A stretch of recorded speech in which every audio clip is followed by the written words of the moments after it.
Les portes de l'ascenseur s'ouvrirent avec un léger tintement à exactement 23h47, et Richard entra dans le couloir sombre du dernier étage de son immeuble d'entreprise.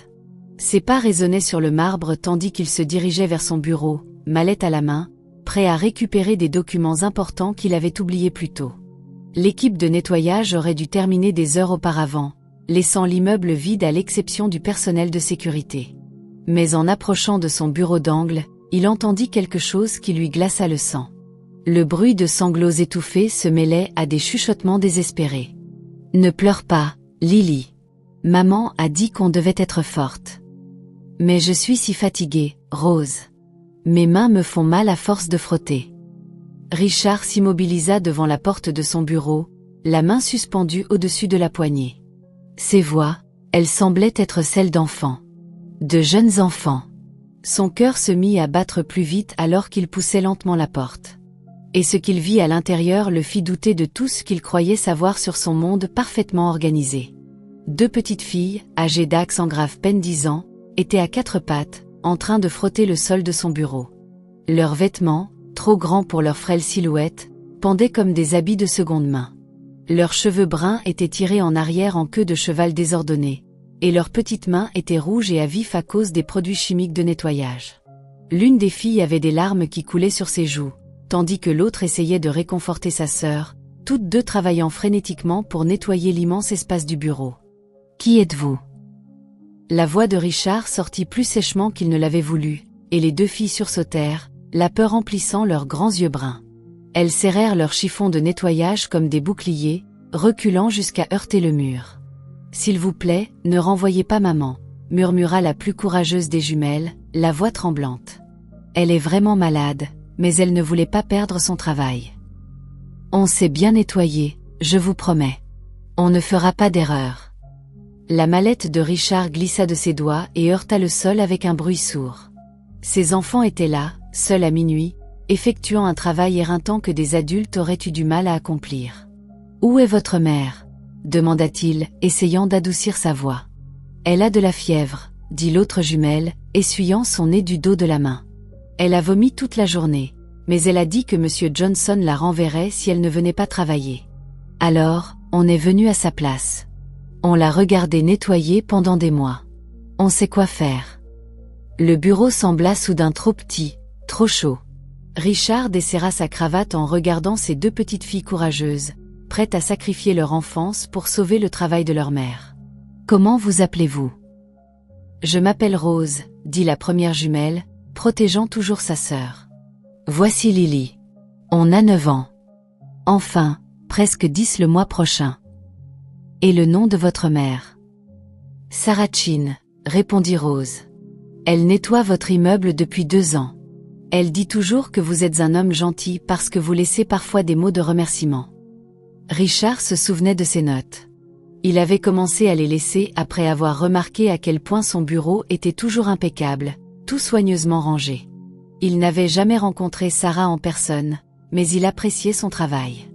Et maintenant, il rencontrait ses enfants, qui faisaient son travail pendant qu'elle était malade chez elle. « Les filles, vous ne devriez pas être ici toutes seules. Ce n'est pas sûr, et ce n'est pas un travail pour des enfants. Mais on a besoin d'argent, » dit Lily pour la première fois, sa voix à peine audible. « Les médicaments coûtent cher, et le loyer est dû la semaine prochaine. Maman pleure la nuit quand elle pense qu'on dort. Elle ne sait pas qu'on l'entend. » Richard sentit quelque chose se briser dans sa poitrine. Il avait bâti son empire d'1 milliard de dollars à partir de rien, se hissant hors de la pauvreté, mais il avait oublié ce que c'était que d'être désespéré. En regardant ses filles, il se rappela son propre enfance, les nuits sans dîner, la peur de l'expulsion, la manière dont sa propre mère s'était rendue malade à force de travailler pour subvenir à ses besoins. « Comment êtes-vous entré dans l'immeuble ?»« Maman nous a donné sa carte clé, » expliqua Rose. « Elle nous a entraînés pendant des semaines. On sait quels produits utiliser, où, comment vider les poubelles, comment tout rendre parfait. » Le poids de la situation frappa Richard comme un coup physique. Une mère si désespérée de garder son emploi qu'elle avait formé ses filles de 9 ans à la remplacer. Des enfants si dévoués à leur famille qu'ils sacrifiaient leur sommeil, leur sécurité, leur enfance pour aider. Et lui, vivant dans le luxe pendant que ses employés luttaient pour survivre. Avez-vous dîné? Les deux filles secouèrent la tête. On mangera en rentrant à la maison, dit Rose. Maman nous a laissé de la soupe. Il est presque minuit. À quelle heure finissez-vous d'habitude? Vers 2 heures du matin, répondit Lily. Ensuite, on prend le bus pour rentrer et on dort quelques heures avant l'école. Les mains de Richard se crispèrent en poing. Ses enfants travaillaient 6 heures d'affilée, puis allaient à l'école le lendemain. Pas étonnant que Lily pleurait. Asseyez-vous, dit-il doucement, désignant les chaises devant son bureau. Toutes les deux. Elles hésitèrent, visiblement effrayées d'être en tort. On n'a rien cassé, dit Rose rapidement. On a été très prudente. Vous n'êtes pas en tort. Je veux juste parler. Richard s'approcha de son petit frigo et en sortit 2 bouteilles de jus et des biscuits qu'il gardait pour les longues nuits de travail. Tenez, mangez ça pendant qu'on parle. Les filles acceptèrent la nourriture avec gratitude, leurs petites mains tremblantes en ouvrant les biscuits. Richard les regarda manger avec la faim d'enfants qui ne savaient pas d'où viendrait leur prochain repas. Et il prit une décision qui allait changer leur vie à tous pour toujours. Les filles, je veux que vous appeliez votre mère. Elle n'a pas de téléphone, dit Rose tristement. Il a été coupé le mois dernier. Alors, nous allons la voir tout de suite. Mais le ménage n'est pas fini, protesta Lily. Il reste encore 6 bureaux à faire. Le ménage peut attendre. Votre mère doit savoir où vous êtes, et nous devons nous assurer qu'elle va bien. Richard attrapa son manteau sur le dossier de sa chaise. Venez, ma voiture est en bas. Alors qu'il se dirigeait vers l'ascenseur, Rose tira sur la manche de Richard. Vous allez renvoyer maman? Richard baissa les yeux sur son visage inquiet et sentit son cœur se briser un peu plus. Non, ma chérie. Je vais l'aider. Mais alors que l'ascenseur descendait vers le parking, Richard n'avait aucune idée que cette nuit le mènerait non seulement à aider une famille en difficulté, mais aussi à trouver l'amour de sa vie et à découvrir ce qui comptait vraiment dans son monde de richesse et de pouvoir. Le trajet à travers le quartier le plus pauvre de la ville ouvrit les yeux de Richard sur un monde qu'il avait oublié. Sa voiture de luxe semblait déplacée parmi les immeubles délabrés et les lampadaires cassés. Rose et Lily étaient assises à l'arrière, donnant des indications d'une voix faible tout en collant leur visage aux vitres pour repérer des repères familiers. « Tournez à gauche ici », dit Rose doucement. « On vit dans l'immeuble bleu, celui avec l'enseigne cassée. » Richard s'arrêta devant un complexe d'appartements de 3 étages qui avait connu des jours meilleurs des décennies auparavant. La peinture s'écaillait, plusieurs fenêtres étaient condamnées par des planches, et les marches de l'entrée étaient fissurées et inégales. Mais même dans ce quartier difficile, il voyait des efforts pour améliorer les choses. Des petits pots de fleurs sur certains rebords de fenêtres. Un jardin communautaire dans la petite cour avant. Des dessins à la craie d'enfant sur le trottoir. Appartement 2B, murmura Lily alors qu'il montait les escaliers étroits. Le couloir sentait les épices de cuisine et les produits de nettoyage, avec une moquette usée rapiécée à plusieurs endroits. Quand Rose frappa doucement à la porte, ils entendirent un mouvement à l'intérieur, puis une voix faible. « Les filles, c'est vous? Vous êtes rentrées tôt. On a amené quelqu'un avec nous, maman, » appela Rose à travers la porte. « Ne t'inquiète pas, il est gentil. » La porte s'ouvrit lentement, et Richard se retrouva face à Sarah Chin pour la première fois. Même malade de fièvre, elle était belle d'une manière qui lui coupa le souffle. Ses longs cheveux noirs étaient humides de sueur, ses yeux sombres brillaient de maladie, et elle portait une vieille robe de chambre qu'elle serrait étroitement autour d'elle. Mais ce qui le frappa le plus fut la manière dont elle se plaça immédiatement pour protéger ses filles, malgré son état de faiblesse. « Qui est-ce » demanda-t-elle, la voix rauque mais ferme. « C'est monsieur Richard, maman, » dit Lily, se glissant à côté de sa mère dans le petit appartement. « Il nous a trouvés en train de nettoyer son bureau. » Le visage de Sarah devint pâle, et elle vacilla sur ses pieds. Richard s'avança instinctivement pour la stabiliser, et elle ne se dégagea pas. « Je suis tellement désolée, » murmura-t-elle. « Je sais qu'elle n'aurait pas dû être là. Je paierai pour tout dommage. S'il vous plaît, n'appelez pas la police. » « Personne n'appelle la police, » dit Richard doucement, l'aidant à regagner l'appartement. « Vous devez vous asseoir. Vous êtes brûlante de fièvre. » L'appartement minuscule était d'une propreté impeccable malgré la maladie de Sarah. Les meubles étaient vieux mais bien entretenus, et partout où Richard regardait, il voyait les signes d'un foyer aimant, des dessins d'enfants sur le réfrigérateur, des livres de bibliothèque soigneusement empilés sur une petite table, des photos des jumelles à différents âges, souriantes malgré leurs circonstances. « Les filles, apportez de l'eau à votre mère, » dit Richard, puis se tourna vers Sarah. « Quand avez-vous vu un médecin pour la dernière fois ?» Sarah rit, mais sans joie. « Je ne peux pas me permettre un médecin. Ça va passer. Ce n'est qu'une grippe. » Vous entraînez vos filles de 9 ans à faire du ménage industriel à minuit parce que vous ne pouvez pas vous permettre de manquer le travail malade. C'est plus grave qu'une grippe. Vous ne comprenez pas, dit Sarah, acceptant le verre d'eau de Rose.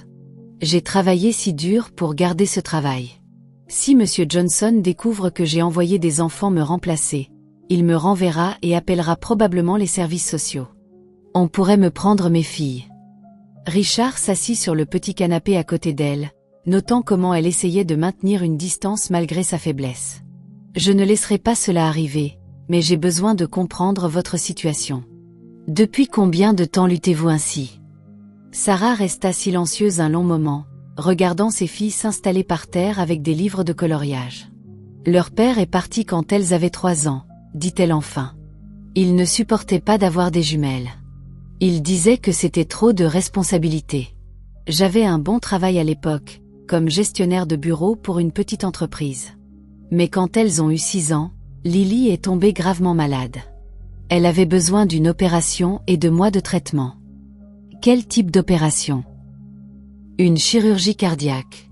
Elle est née avec une malformation qui ne s'est manifestée que plus tard. Les factures médicales. La voix de Sarah se brisa. J'ai tout perdu. La maison, la voiture, le travail quand j'ai pris trop de congés pour ces rendez-vous. Nous vivons ici depuis 2 ans, et je travaille à 3 emplois de ménage pour essayer de rattraper la dette. Richard eut l'impression qu'on l'avait frappé à l'estomac. 3 emplois ? Votre immeuble la nuit, un complexe de bureaux le matin, et un restaurant le week-end ? Les filles restent avec Madame Rodriguez, la voisine, quand je travaille, mais elle est âgée et ne peut pas toujours les surveiller. Quand elles ont commencé à demander à venir avec moi parfois, j'ai pensé que ce serait bien pour elles d'apprendre la responsabilité. Vous les avez entraînées à être des travailleuses de secours. Je les ai entraînées à survivre, dit Sarah avec force, puis elle toussa si fort que tout son corps trembla. Dans notre monde, Monsieur Richard, les enfants grandissent vite ou ils ne grandissent pas du tout. Rose leva les yeux de son livre de coloriage. Maman, tu devrais lui montrer les dessins de Lily. Elle dessine les meilleurs cœurs. Je dessine des cœurs parce que j'ai eu une opération du cœur, expliqua Lily sérieusement à Richard. Le médecin a dit que mon cœur était cassé, mais ils l'ont réparé. Maintenant, il fonctionne parfaitement. Richard s'agenouilla à côté de Lily et regarda son dessin. La page était couverte de cœurs colorés, chacun unique et magnifique. Ce sont extraordinaires, Lily. Tu es une vraie artiste. Maman dit que l'art ne paie pas les factures, mais j'aime quand même dessiner. L'art peut absolument payer les factures, dit Richard, jetant un coup d'œil à Sarah. Certaines des personnes les plus prospères que je connais sont des artistes. Sarah s'agita inconfortablement. Monsieur Richard, j'apprécie que vous ayez ramené les filles à la maison, mais je dois vous demander, allez-vous signaler cela ? Je sais que ce qu'elles ont fait était mal, mais j'étais désespérée. Je n'ai jamais manqué à un jour de travail en 2 ans. Ce que je vais faire, dit Richard, se levant et sortant son téléphone, c'est appeler mon médecin personnel et lui demander de venir vous examiner ce soir. Ensuite, nous parlerons de faire en sorte que vous et les filles ayez ce dont vous avez besoin. Je ne peux pas me permettre une visite à domicile d'un médecin privé. Vous ne payez pas. C'est moi qui paye. Sarah tenta de se lever, vacillant sous l'effet de la fièvre et de la détermination. Je n'accepte pas la charité. Je travaille pour tout ce que ma famille a. Ce n'est pas de la charité. C'est de l'humanité. Richard regarda à nouveau le petit appartement, le voyant sous un nouveau jour. Vous prenez soin de mon immeuble depuis 2 ans. Vous avez travaillé malade, entraîné vos enfants à vous aider, et jamais demandé quoi que ce soit de plus. S'il y a quelqu'un qui mérite de l'aide, c'est vous. Pourquoi ? Murmura Sarah. Pourquoi vous souciez-vous? Vous ne nous connaissez même pas. Richard resta silencieux un moment, se souvenant de sa propre enfance, des luttes de sa propre mère. Parce qu'il y a 25 ans, j'étais l'un de ses enfants. Ma mère s'est rendue malade à force de travailler pour subvenir à mes besoins, et personne ne nous a aidés. J'ai juré que si j'avais un jour le pouvoir d'aider des familles comme la nôtre, je le ferais.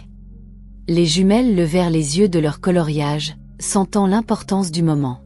Sarah étudia le visage de Richard, cherchant la tromperie ou la pitié, mais ne trouvant que de la sincérité. « Si vous nous aidez, dit-elle lentement, il faut que ce soit quelque chose que je puisse rembourser. Je ne serai pas endettée envers qui que ce soit, même un milliardaire gentil. » Richard sourit, le premier sourire sincère qu'il ressentait depuis des mois. « Je pense qu'on peut trouver un arrangement. » Alors qu'il appelait son médecin et organisait la visite à domicile, Richard réalisa que trouver Sarah et ses filles ne se limitait pas à les aider. Elle l'aidait à se souvenir de qui il était autrefois et de qui il voulait redevenir. Le docteur Martinez arriva dans l'heure, un homme gentil d'une 50aine d'années qui était le médecin personnel de Richard depuis des années. Il examina Sarah minutieusement pendant que les jumelles attendaient anxieusement dans le salon avec Richard, qui se trouva plus nerveux qu'il ne l'avait été lors de n'importe quelle transaction commerciale. « Elle a une pneumonie », annonça le docteur Martinez après avoir terminé son examen. « Pas encore grave, mais elle a besoin d'antibiotiques et d'au moins une semaine de repos. Travailler dans son état aurait pu être dangereux. »« Je vous avais dit que j'allais bien », appela Sarah faiblement depuis la chambre. « Vous m'avez dit que vous aviez la grippe », répondit le médecin avec un sourire doux. « C'est différent. Je prescris des antibiotiques et un médicament contre la tout-puissant. Elle doit rester hydratée et dormir autant que possible. » Richard accompagna le médecin dans le couloir à l'extérieur de l'appartement. Qu'aurait-il pu arriver si elle avait continué à travailler? Une pneumonie peut devenir mortelle si elle n'est pas traitée, surtout quand quelqu'un est épuisé par le surmenage et le stress. Elle a de la chance que vous ayez trouvé ses filles ce soir. Après le départ du médecin, Richard revint et trouva Sarah en train d'essayer de s'habiller pour aller travailler. « Hors de question, » dit-il fermement, lui bloquant le chemin vers la porte. « J'ai encore 2 immeubles à nettoyer ce soir, et je suis prévu au restaurant demain matin. Vous êtes prévu pour vous reposer pendant une semaine. Je m'occuperai de vos obligations professionnelles. » Sarah le regarda comme s'il avait perdu la tête. « Vous allez nettoyer des immeubles et laver la vaisselle. Je vais m'assurer que vos superviseurs comprennent que vous êtes malade et avez besoin de congés sans perdre vos emplois. Et l'argent que je vais perdre, le loyer qui est dû, les médicaments prescrits par le docteur Martinez. » La voix de Sarah s'éleva à mesure qu'elle s'énervait. « Vous ne pouvez pas simplement agiter la main et faire disparaître nos problèmes. » Richard s'assit sur une chaise en face de son lit, choisissant ses mots avec soin. « Sarah, je veux vous offrir un autre travail. Un meilleur travail. » « Faire quoi ? » « J'ai besoin de quelqu'un pour gérer le personnel domestique de mon domaine. C'est un poste à temps plein avec une assurance maladie, des congés payés, et un salaire 3 fois supérieur à ce que vous gagnez maintenant. » Sarah resta silencieuse si longtemps que Richard pensa qu'elle s'était endormie. Enfin, elle parla. « Quel est le piège ? » « Aucun piège. Vous superviseriez le personnel de ménage, gériez les plannings, vous occuperiez des commandes de fourniture. C'est un travail administratif, pas physique. Et mes filles. Il y a un bon district scolaire près de mon domaine. Elles pourraient y être transférées après les vacances. » Rose et Lily, qui écoutaient depuis la porte, entrèrent discrètement dans la chambre. « Maman, » murmura Rose, « ça veut dire qu'on n'aura plus à nettoyer des immeubles, et que tu ne seras plus malade tout le temps, » ajouta Lily. Sarah regarda ses filles, puis de nouveau Richard. « Pourquoi faites-vous ça ? Vraiment ?» Richard resta silencieux un moment, réfléchissant à comment expliquer quelque chose qu'il ne comprenait pas encore totalement lui-même. « Quand j'ai construit ma société, je me disais que je créais des emplois, que j'aidais l'économie. Mais j'ai réalisé maintenant que j'étais tellement concentré sur les profits que j'ai oublié les gens qui faisaient le travail. Vous et vos filles m'avez rappelé que derrière chaque emploi, il y a une famille, et que les familles méritent de se sentir en sécurité. C'est trop généreux. Sarah, l'année dernière, Ma société a fait assez de profit pour que votre nouveau salaire pour les 10 prochaines années soit comme si je jetais une pièce dans une boîte de charité. Pour vous, ça change la vie. Pour moi, ce n'est rien, sauf... Il s'arrêta, surpris par sa propre honnêteté. Sauf qu'aider vous semble être la chose la plus importante que j'ai faite depuis des années. Les jumelles grimpèrent sur le lit de chaque côté de leur mère. On peut y réfléchir, maman ? Demanda Rose. Bien sûr, ma chérie. Sarah lissa les cheveux de Rose, puis regarda Richard. C'est une grande décision. J'ai besoin de temps pour y penser. Prenez tout le temps qu'il vous faut, mais je veux que vous me promettiez quelque chose. Vous ne retournerez pas au travail tant que vous ne serez pas complètement rétabli. Je ne peux pas promettre ça. J'ai des responsabilités. Alors laissez-moi aider avec ces responsabilités. Laissez-moi payer votre loyer ce mois-ci et couvrir les médicaments. Considérez ça comme une avance sur votre salaire si ça vous aide à vous sentir mieux. Les yeux de Sarah se remplirent de larmes. Je ne comprends pas pourquoi vous êtes si gentil avec nous. Richard regarda les 3 personnes ensemble sur le petit lit. Sarah, pâle mais déterminée, Rose, protectrice et mature au-delà de son âge, et Lily, tenant toujours l'un de ses dessins de cœur. Quelque chose changea dans sa poitrine, un sentiment qu'il n'avait pas ressenti depuis qu'il était jeune et croyait encore en des choses comme l'amour et la famille. Peut-être parce que vous êtes les premières personnes réelles que j'ai rencontrées depuis longtemps, dit-il honnêtement. Au cours des jours suivants, Richard se surprit à penser constamment à Sarah et aux jumelles. Il réorganisa son emploi du temps pour passer les voir, apportant des courses et de l'aide pour les devoirs des filles. Il découvrit que Rose adorait lire et qu'elle avait déjà parcouru toute la section jeunesse de la bibliothèque. Lily lui montra plus de ses dessins et lui apprit à dessiner des cœurs correctement. Et Sarah. Sarah était différente de toutes les femmes qu'il avait connues. Elle était fière sans être têtue, reconnaissante sans être servile, et belle d'une manière qui n'avait rien à voir avec des vêtements coûteux ou du maquillage. Quand elle souriait à ses filles, Richard sentait quelque chose fondre en lui qu'il pensait geler à jamais. « J'ai pris ma décision », annonça Sarah le vendredi soir alors que Richard apportait le dîner pour la famille. « Je vais accepter le travail, mais avec des conditions. » Richard posa les sacs de nourriture, essayant de ne pas montrer à quel point il était soulagé. « Nommez-les. » « D'abord, je veux un contrat qui détaille clairement mes tâches et mon salaire. Ensuite, je veux commencer par une période d'essai de 6 mois. Si ça ne fonctionne pas, vous m'aidez à trouver un autre emploi. Troisièmement, les filles et moi gardons cet appartement pendant les 3 premiers mois, au cas où nous devrions revenir. D'accord pour tout cela. D'autres conditions ? Sarah hésita, puis le regarda directement. Je veux m'assurer que c'est vraiment à propos du travail, Richard, et rien d'autre. Richard sentit la chaleur lui monter aux joues. Sarah, je sais que vous êtes un homme bon. Je le vois dans la manière dont vous traitez mes filles. Mais j'ai besoin de savoir que la sécurité de mon emploi ne dépend de rien d'autre que de mes performances au travail. Je vous le promets. Il s'agit de donner à vous et aux filles une meilleure vie, rien de plus. Mais même en disant cela, Richard savait que ce n'était pas entièrement vrai. Au cours de la semaine passée, aider la famille de Sarah était devenu plus qu'une question de charité ou même de justice. C'était devenu à propos de la confiance que Rose lui accordait en lui montrant sa cachette secrète pour les livres de bibliothèque. C'était à propos de Lily lui demandant de l'aider avec ses devoirs de mathématiques parce que « vous êtes bon avec les chiffres ». Et c'était à propos de la manière dont Sarah le regardait parfois, comme si elle voyait l'homme qu'il était avant que l'argent et le pouvoir ne le changent. Le jour du déménagement arriva un samedi matin frais de novembre. Richard avait engagé des déménageurs professionnels pour emballer l'appartement de Sarah, mais elle insista pour faire la plupart du travail elle-même. Il la trouva dans la cuisine, enveloppant soigneusement la vaisselle dans du papier journal, ses mouvements précis et économiques. « Vous n'avez pas à tout emballer, » dit Richard, la regardant travailler. « Je peux organiser de nouveaux plats, meubles, tout ce dont vous avez besoin. » Ça appartenait à ma grand-mère, répondit Sarah, tenant une tasse ébréchée. Je ne les laisserai pas derrière. Richard comprit.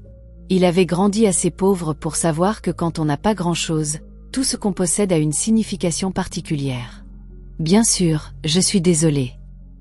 Les jumelles étaient dans leur chambre, emballant soigneusement leurs quelques affaires.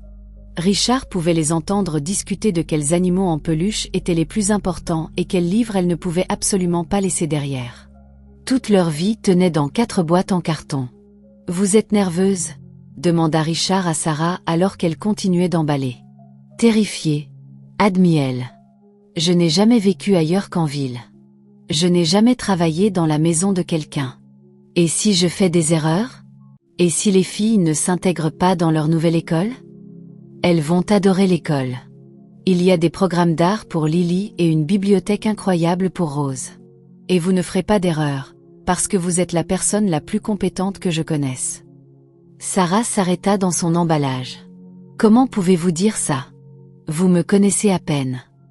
Je sais que vous avez élevé 2 filles incroyables tout en travaillant à 3 emplois et en gérant une dette médicale écrasante. Je sais que vous avez entraîné ces filles à vous aider à travailler à minuit tout en veillant à ce qu'elles suivent à l'école. Je sais que vous avez pris soin des immeubles des autres mieux que la plupart des gens ne prennent soin de leur propre maison.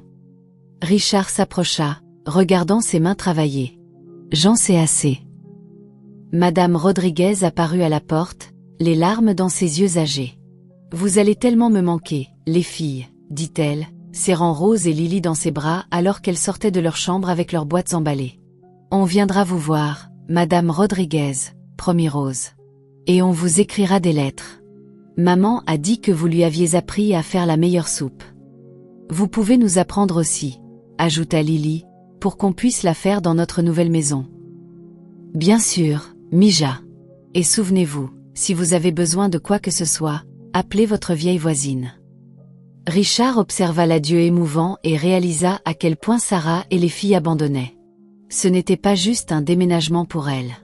C'était laisser derrière tout leur système de soutien, tout leur monde. Sarah, dit-il doucement alors que les déménageurs finissaient de charger le camion, êtes-vous sûre de ça? On peut trouver d'autres arrangements si vous voulez rester en ville. Sarah regarda une dernière fois le petit appartement, puis ses filles disant au revoir à la seule maison dont elle se souvenait.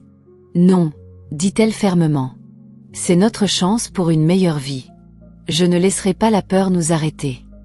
Le trajet jusqu'au domaine de Richard dura 45 minutes à travers des quartiers de plus en plus beaux.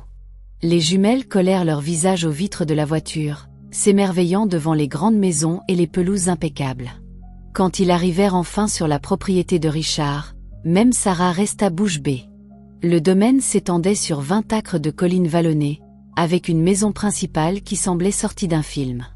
Des jardins s'étendaient dans toutes les directions avec des sentiers de promenade et un petit étang qui reflétait les arbres d'automne. Le logement du personnel où Sarah et les filles vivraient était un cottage confortable à environ un quart de mile de la maison principale, avec 3 chambres, une cuisine complète et une vue sur les jardins. « C'est là qu'on va vivre », murmura Lily, regardant le cottage. « C'est plus grand que tout notre immeuble », dit Rose, émerveillée. Sarah se tenait dans le salon du cottage, l'air dépassé. « Richard, c'est trop. Les filles et moi pourrions vivre dans une seule pièce. Nous n'avons pas besoin de tout cet espace. »« Si, vous en avez besoin, » dit Richard fermement. « Rose a besoin de place pour tous ses livres de bibliothèque, et Lily a besoin d'espace pour créer son article. Et vous avez besoin d'un foyer où vous pouvez vous reposer sans vous soucier des murs trop fins ou des voisins bruyants. » Au cours des heures suivantes, Richard les aida à s'installer, montrant à Sarah la maison principale et la présentant au petit personnel. Il y avait Hélène, la cuisinière à temps partiel qui venait 3 jours par semaine, James, le jardinier qui entretenait les terrains, et Patricia, qui s'occupait du ménage général 2 fois par semaine. « Donc, mon travail est de coordonner tout cela ?» demanda Sarah alors qu'ils parcouraient la maison principale. Coordonner, planifier, gérer les commandes de fournitures, administrer le budget des dépenses domestiques. Pensez Y comme à la gestion d'une petite entreprise, sauf que l'entreprise consiste à s'assurer que tout fonctionne sans accroc. Sarah s'arrêta dans la bibliothèque de la maison principale, une pièce avec des étagères du sol au plafond et des fauteuils de lecture confortables près de grandes fenêtres. Rose va perdre la tête quand elle verra ça. Elle est la bienvenue pour l'utiliser quand elle veut. Les 2 filles le sont. Je veux qu'elle se sente chez elle ici. Ce soir-là, Richard rejoignit Sarah et les jumelles pour le dîner dans leur cottage. Lily avait déjà trouvé du matériel de dessin dans sa nouvelle chambre, un cadeau de Richard, et dessinaient des images de leur nouvelle maison. Rose avait découvert la bibliothèque et vibrait pratiquement d'excitation à l'idée de tous les livres qu'elle pourrait lire. « Monsieur Richard, » dit Rose alors qu'il mangeait le délicieux lasagna d'Hélène, « pourquoi votre maison est-elle si grande si vous y vivez tout seul ?»« Rose, » avertit Sarah. « Ce n'est pas poli de demander ça. »« Ce n'est pas grave, » dit Richard. « C'est une bonne question. J'ai acheté cette maison parce que je pensais qu'elle me ferait me sentir réussie, mais tu as raison. C'est trop grand pour une seule personne. C'était assez solitaire, en fait. »« Vous pourriez prendre un chien, » suggéra Lily sérieusement. « Les chiens sont de bonne compagnie. »« Ou vous pourriez vous marier et avoir des enfants, » ajouta Rose. « Alors, vous auriez une famille pour remplir toutes ces pièces. » Les joues de Sarah rougirent. « Les filles, mangez votre dîner. » Mais Richard se surprit à réfléchir à la suggestion innocente de Rose. Il avait toujours été trop concentré sur le travail pour des relations sérieuses. Les femmes qu'il fréquentait s'intéressaient plus à son argent qu'à lui. Mais assis dans ce cottage confortable, partageant un repas simple avec Sarah et ses filles, il se sentait plus satisfait qu'il ne l'avait été depuis des années. « Et vous, Sarah ?» demanda-t-il. « Pensez-vous que vous aimerez vivre ici ?» Sarah regarda autour du cottage, puis ses filles qui mangeaient et bavardaient joyeusement de leur nouvelle chambre. « Je pense que nous allons beaucoup aimer, » dit-elle doucement. « Merci, Richard, pour tout cela. » Leurs regards se croisèrent à travers la table, et Richard sentit quelque chose changer entre eux. Ce n'était pas seulement de la gratitude dans le regard de Sarah, et ce n'était pas seulement de la gentillesse dans le sien. C'était le début de quelque chose de plus profond, quelque chose qui l'effrayait et l'excitait à parts égales. Le premier mois au domaine passa rapidement alors que tout le monde s'installait dans de nouvelles routines. Sarah se révéla être exactement ce que Richard avait espéré. Organisée, efficace, et capable de gérer le personnel domestique avec un équilibre parfait de gentillesse et d'autorité. Les jumelles prospéraient dans leur nouvelle école, Rose rejoignant le programme de lecture avancée et Lily découvrant que son professeur d'art voulait présenter ses dessins à un concours pour enfants. Mais ce furent les petites interactions quotidiennes qui commencèrent à tisser la vie de Richard avec la leur de manière inattendue. « Monsieur Richard, vous mangez encore des céréales pour le petit déjeuner ?» annonça Lily un matin, apparaissant dans sa cuisine avec son sac d'école et une expression désapprobatrice. « C'est efficace, » répondit Richard, levant son bol de cornflakes. « Maman dit que le petit déjeuner est le repas le plus important de la journée. Elle a fait des œufs en plus. Vous devriez venir manger avec nous. » Cela devint une routine. Richard commençait sa journée avec un café et n'importe quel aliment transformé qu'il pouvait attraper rapidement, et l'une des jumelles apparaissait pour le traîner au cottage pour un vrai petit déjeuner. Sarah protestait qu'il n'avait pas besoin de se déranger, mais ses yeux s'illuminaient quand il s'asseyait à leur petite table de cuisine. « Vous n'avez pas à me nourrir tous les matins, » dit Richard à Sarah un jour alors qu'elle posait une assiette de pancakes devant lui. « Les filles aiment vous avoir ici, » répondit Sarah. « Et honnêtement, moi aussi.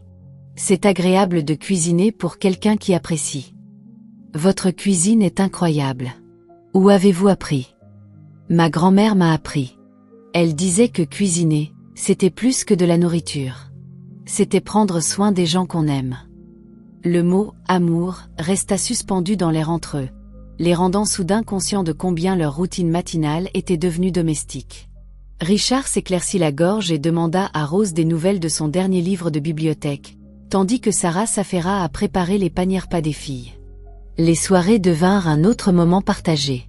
Richard commença à passer au cottage après le travail, d'abord pour vérifier comment Sarah s'adaptait à son nouveau travail, mais bientôt parce qu'il appréciait sincèrement leur compagnie. Il aidait Rose avec ses devoirs, écoutait les histoires de Lily sur ses cours d'art, et se retrouvait à rester de plus en plus tard chaque soir. « Vous n'avez pas à nous divertir tous les soirs, » dit Sarah une nuit après que les filles furent allées se coucher. Ils étaient assis sur la petite terrasse devant le cottage, regardant le coucher de soleil sur les jardins. « Ce n'est pas moi qui vous divertis. C'est vous qui me divertissez. Ma maison ressemble à un musée après avoir passé du temps ici. C'est une belle maison. C'est une belle maison vide. C'est différent. » Sarah resta silencieuse un moment, puis demanda « Vous ne voulez jamais la remplir avec une famille à vous ?» Richard réfléchit sérieusement à la question. « Je pensais que oui quand j'étais plus jeune, mais construire l'entreprise a pris tout ce que j'avais. Quand j'ai enfin été assez prospère pour penser à m'installer, j'ai réalisé que je ne savais plus comment me connecter avec les gens. Tous ceux qui montraient de l'intérêt semblaient plus intéressés par mon compte en banque que par moi. Ça doit être solitaire. Ça l'était, jusqu'à maintenant. Leurs regards se croisèrent dans l'obscurité grandissante, et Richard vit quelque chose dans l'expression de Sarah qui fit battre son cœur plus vite. Mais avant qu'aucun d'eux ne puisse parler, la voix de Rose appela de l'intérieur. « Maman, je ne trouve pas mon livre de bibliothèque. » Le moment passa, mais le sentiment persista. Les associés d'affaires de Richard commencèrent à remarquer des changements en lui.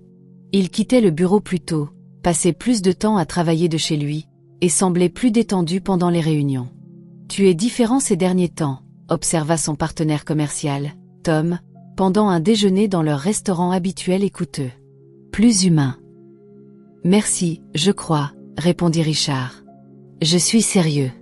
Tu souris plus. Tu ne travailles plus 18 heures par jour. Et la semaine dernière, tu m'as même posé des questions sur mes enfants. Qu'est-ce qui se passe ?»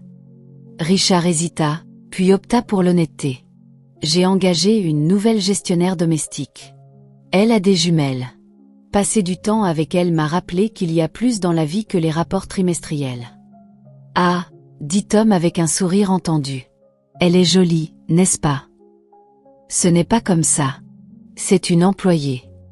Et je suis sûr que le fait que tu rayonnes quand tu parles d'elle n'a rien à voir avec ça. » Richard voulut nier, mais il ne pouvait pas. La vérité était qu'il tombait amoureux de Sarah Chin, et cela l'effrayait. Ce week-end-là, Lily attrapa une légère fièvre. Rien de grave, mais assez pour inquiéter Sarah.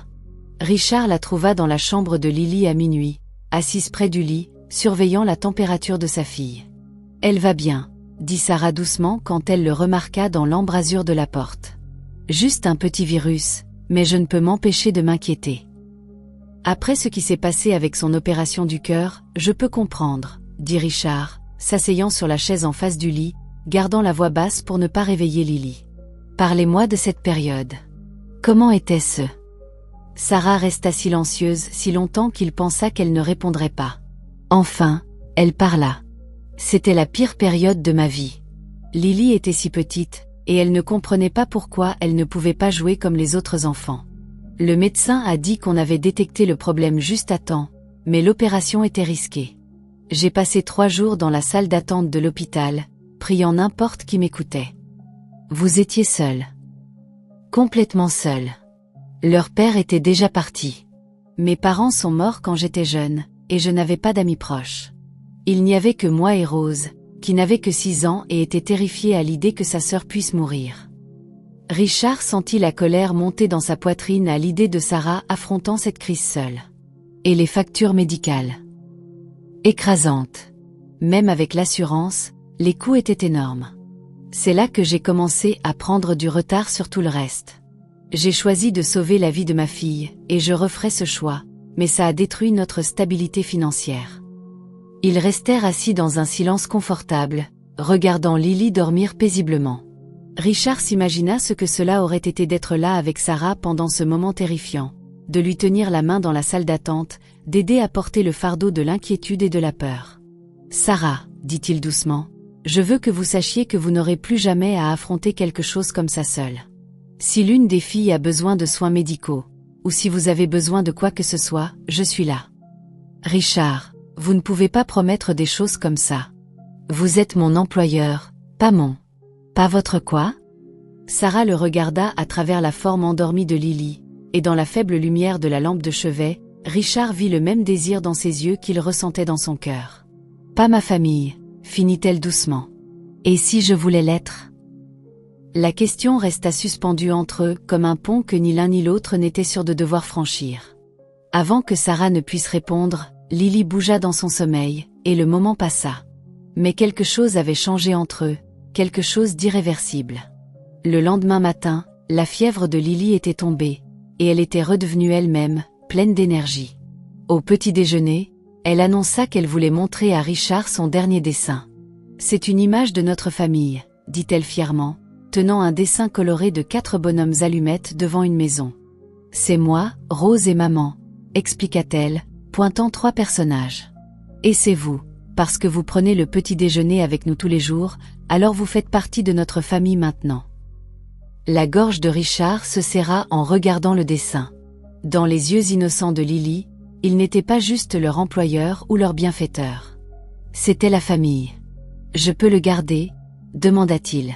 « Bien sûr. »« Maman, on peut aussi le mettre sur le frigo. » Sarah hocha la tête, mais Richard capta la chaleur, l'affection et quelque chose qui ressemblait beaucoup à de l'amour dans son regard. Cet après-midi-là, pendant que les filles étaient à l'école, Richard trouva Sarah dans le bureau de la maison principale, travaillant sur les comptes domestiques. Elle leva les yeux lorsqu'il entra, et l'air entre eux semblait chargé de sentiments inexprimés. « Sarah, à propos d'hier soir. Richard, s'il vous plaît, ne compliquons pas les choses. C'est déjà compliqué. Je ne peux pas arrêter de penser à vous, aux filles, à combien ma vie est différente maintenant que vous en faites partie. » Sarah se leva, s'éloignant du bureau. « Vous êtes mon employeur. Je dépends de vous pour mon travail, pour notre maison, pour la sécurité de mes filles. Je ne peux pas me permettre de brouiller ces lignes. Et si les lignes sont déjà brouillées? Et si ce qui se passe entre nous est réel? Et si ce n'est pas le cas? Et si vous vous lassez de jouer à la famille avec la mère célibataire pauvre et ses enfants? Que nous arrive-t-il alors? » Richard s'approcha, voyant la peur dans ses yeux. « Sarah, je ne ferai jamais de mal à vous ou aux filles. Vous devez le savoir. Je sais que vous le croyez maintenant, mais vous vivez dans un monde différent du nôtre. Vous avez des options, de la liberté, du pouvoir. Nous, non. Alors laissez-moi partager ce monde avec vous. Laissez-moi vous offrir des options et de la liberté aussi. » Sarah secoua la tête. « Je ne serai pas une femme entretenue, Richard. Je ne veux pas que mes filles grandissent en pensant que c'est ainsi que fonctionnent les relations. Ce n'est pas ce que je propose. » Alors, que proposez-vous? Richard la regarda dans les yeux et réalisa qu'il était sur le point de dire quelque chose qui changerait tout.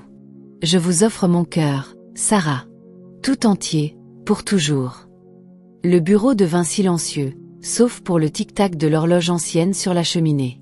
Sarah fixa Richard, les yeux écarquillés de choc et peut-être d'espoir. « Richard, vous ne pouvez pas juste dire des choses comme ça. » « Pourquoi pas, si elles sont vraies? » « Parce que, » la voix de Sarah se brisa, « parce que je tombe amoureuse de vous aussi, et ça me terrifie. » Richard traversa la pièce en 3 pas et prit ses mains dans les siennes. « Alors, soyons terrifiés ensemble. Voyons où ça nous mène. Et si ça ne fonctionne pas, nous affronterons cela aussi. Mais Sarah, je préférerais tout risquer pour une chance de vrai bonheur que passer le reste de ma vie à me demander ce qui aurait pu être. » Sarah baissa les yeux sur leurs mains jointes, puis releva les yeux vers son visage. « Les filles m'aiment déjà, et je les aime. Elles m'ont dessiné dans leur portrait de famille, tu te souviens? C'est fou. Les meilleures choses le sont souvent. » Sarah resta silencieuse un long moment, et Richard retint son souffle. Enfin, elle serra ses mains. « Si nous faisons ça, nous y allons doucement. Nous ne disons rien aux filles tant que nous ne sommes pas sûrs. Et si ça ne fonctionne pas? » « Ça fonctionnera, » dit Richard avec confiance. « Comment pouvez-vous en être si sûr? » Richard sourit et l'attira plus près. « Parce que pour la première fois de ma vie, je ne pense pas aux marges de profit, au cours des actions ou aux rapports trimestriels. Je pense au petit déjeuner avec vos filles, aux histoires du soir, et à vieillir avec quelqu'un qui voit l'homme que je suis vraiment, pas juste l'argent que j'ai gagné. Et qui est l'homme que vous êtes vraiment? Je suis encore en train de le découvrir, mais je sais qu'il est meilleur quand il est avec vous. » Quand Sarah sourit, Richard eut l'impression d'avoir gagné à la loterie, conclu l'affaire la plus importante de sa carrière, et conquis le monde en même temps. Et quand elle le laissa l'embrasser, doucement et tendrement dans la lumière de l'après-midi filtrant à travers les fenêtres du bureau, il sut qu'il était chez lui. 3 semaines après leur premier baiser, Richard travaillait tard dans son bureau à domicile lorsqu'il entendit un léger coup à la porte. Sarah entra, portant 2 tasses de café, l'air nerveuse d'une manière qu'il n'avait pas vue depuis leur première nuit ensemble. « Les filles dorment, » dit-elle, posant une tasse sur son bureau. « Pouvons-nous parler? » « Bien sûr. » Richard sauvegarda son travail et lui accorda toute son attention. « Qu'est-ce qui vous préoccupe? Sarah s'assit en face de lui, tenant sa tasse de café comme un bouclier. Je dois vous dire quelque chose sur mon passé, sur qui j'étais avant de devenir une mère célibataire en difficulté. Sarah, vous n'êtes pas obligée. Si, je le dois. Parce que si nous voulons une vraie relation, vous devez connaître toute la vérité. Richard attendit, sentant que c'était important. Mon nom de jeune fille était Sarah Williams. J'ai grandi à Manhattan, dans l'Upper East Side.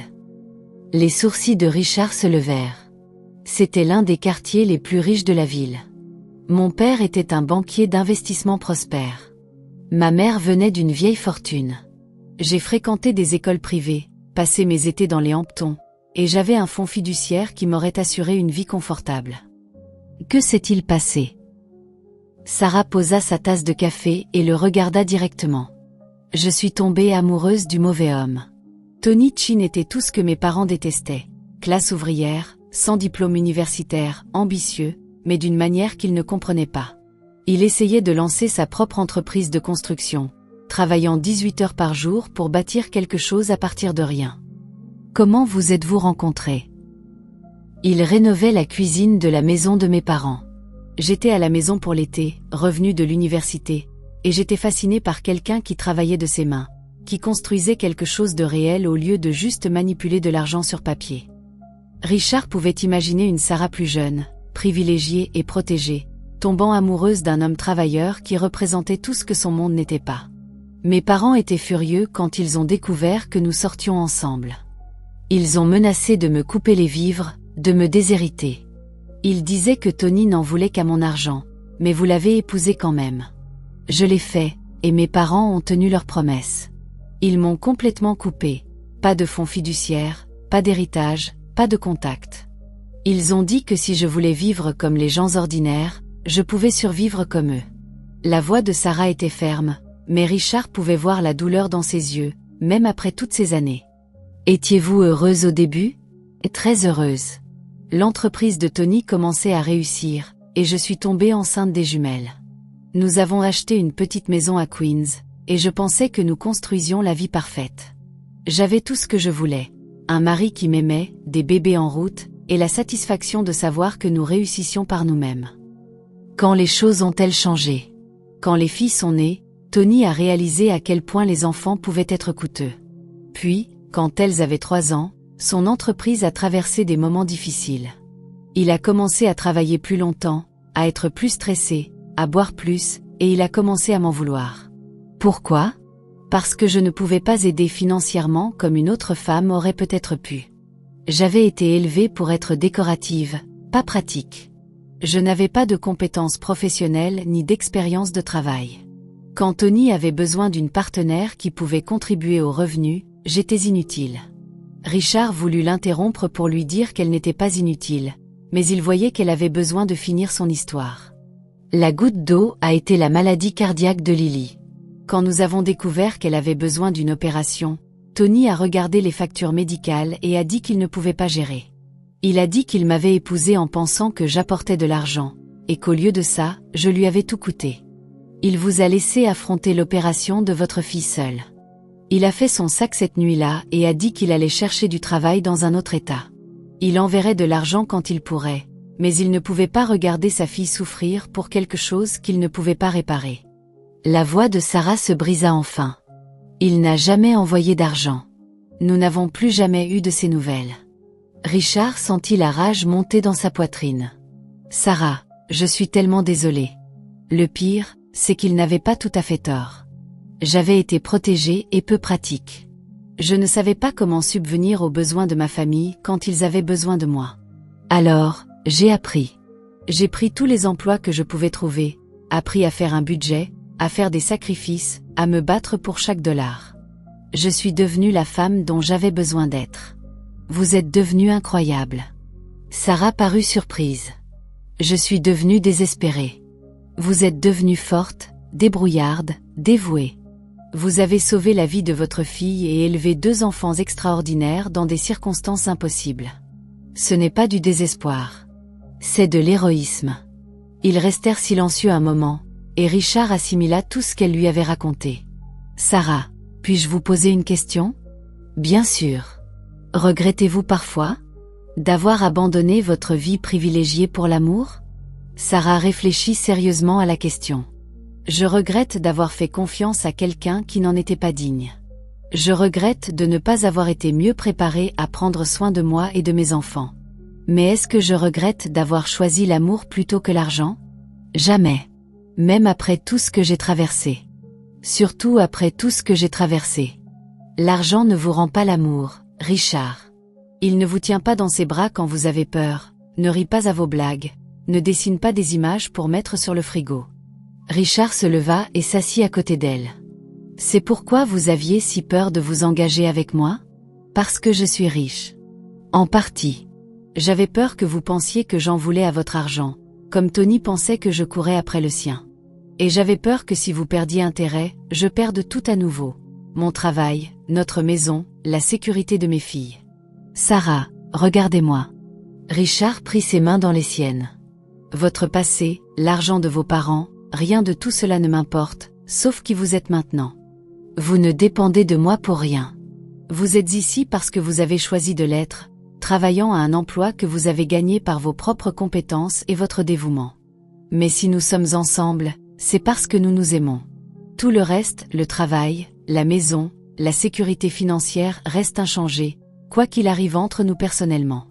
Je n'utiliserai jamais votre gagne-pain comme levier dans une relation. Sarah étudia son visage, cherchant la sincérité. Vous promettez? Je promets. Et Sarah, vos parents étaient des idiots de vous perdre à cause de leur orgueil. Leur perte est devenue mon gain. Ne romantisez pas trop. J'ai aussi fait des erreurs.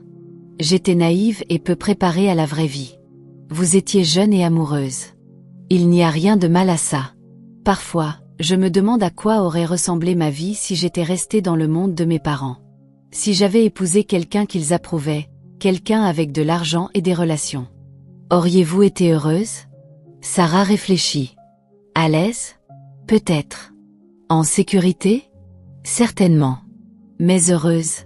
Pas comme je le suis quand vous aidez Rose avec ses devoirs, quand Lily vous montre ses dessins, ou quand nous prenons tous le petit déjeuner ensemble le matin. C'est tout ce que je veux, vous rendre heureuse, vous et les filles. Sarah hésita, puis sortit son téléphone et lui montra un article de presse qu'elle avait mis en favori. Je sais qui vous étiez avant de devenir prospère. Richard regarda l'écran et vit un vieux clipping de journal, une histoire sur les récipiendaires de bourse à l'université locale. Là, parmi les photos d'étudiants souriants, se trouvait son propre visage d'il y a 25 ans. Vous avez fait des recherches sur moi? Après que vous m'ayez dit que vous aviez grandi dans la pauvreté, j'ai été curieuse. J'ai trouvé cet article sur vous recevant une bourse complète pour l'excellence académique, malgré votre origine d'une famille à faible revenu. Sarah s'interrompit. Richard, nous sommes allés à la même université. Nous y étions en même temps. Richard fixa l'article, les souvenirs affluents. Je me souviens de toi, dit-il soudain. Quoi? Pas clairement, mais il y avait une fille dans mon cours d'économie. Belle, toujours parfaitement habillée, généralement assise au premier rang. Elle posait des questions pertinentes et semblait vraiment se soucier d'apprendre, pas seulement d'avoir de bonnes notes. C'était moi.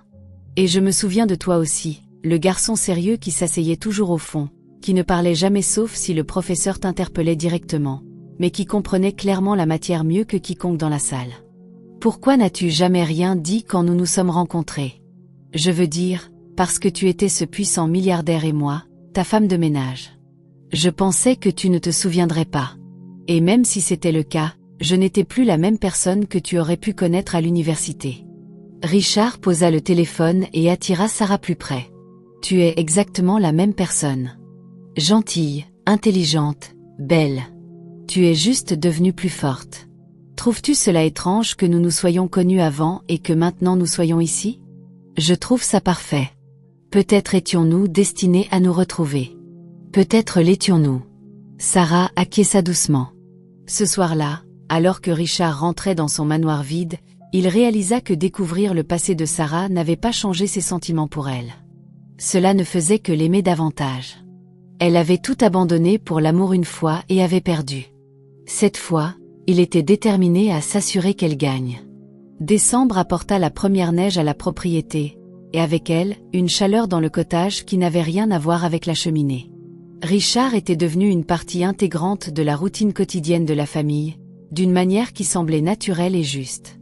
Il aidait Rose à s'entraîner pour le concours d'orthographe de son école, assistait à l'exposition d'art de Lily à l'école et passait ses soirées sur le canapé de Sarah à regarder des films et à parler de tout et de rien. « Tu sais », dit Sarah un soir alors qu'ils étaient assis ensemble après que les filles furent couchées. « Je n'avais jamais prévu cela. » Ce sentiment de contentement, comme si tout était exactement comme il devrait l'être. Richard l'attira plus près, respirant le parfum de son shampoing. « Je sais ce que tu veux dire. Avant, je pensais que le bonheur consistait à atteindre des objectifs, gagner plus d'argent, conclure de plus grosses affaires, acquérir plus de pouvoir. Mais ceci est différent. » Différent comment ? Ça ressemble à rentrer chez soi tous les jours, plutôt que de simplement revenir dans une maison. Sarah inclina la tête pour le regarder. Les filles posent des questions.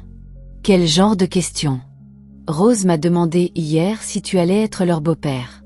Lily a demandé si cela signifiait que tu vivrais avec nous tout le temps au lieu de juste nous rendre visite.